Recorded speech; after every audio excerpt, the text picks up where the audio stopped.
म्हणजे या कार्यक्रमामध्ये पुढे जाण्याआधी मी तुम्हाला सांगू इच्छिते की आपल्या भारतीय संस्कृतीमध्ये आपण प्रत्येक शुभ कार्याची सुरुवात ही दीप प्रज्वलन आणि गणेश वंदना करून करतो. कारण गणपती बाप्पाचं पूजन केल्यावर, नामस्मरण केल्यावर जे विघ्न आहे ते टळतं. आणि दीप प्रज्वलन म्हणाल तर दीप प्रज्वलन फक्त एक परंपरा नाहीये, तर ज्ञानाचं आणि सकारात्मकतेचं प्रतीक आहे. आणि म्हणूनच या कार्यक्रमामध्ये आपण आता दीप प्रज्वलनाकडे वळत आहोत. या सभागृहामध्ये उपस्थित SML चे वरिष्ठ पदाधिकारी यांना मी पुढे बोलवू इच्छिते. सर्वात आधी मंडळी जोरदार टाळ्यांनी आपण स्वागत करणार आहोत सन्माननीय Shri Avanindra Shah sir, CBO head SML group. जरा जोरदार टाळ्या होऊन जाऊ दे. याचबरोबर सन्माननीय doctor Parasara sir, business head west zone, यांचंही आपण जोरदार टाळ्यांनी स्वागत करत आहोत मंडळी.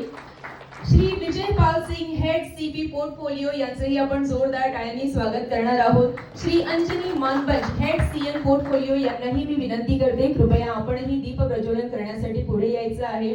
Shri Sachin Gore sir, Shri Shamrao Shinde sir, SML team आणि HO टीम यांनाही माझी विनंती आहे, आपणही आम्हाला जॉईन करायचंय.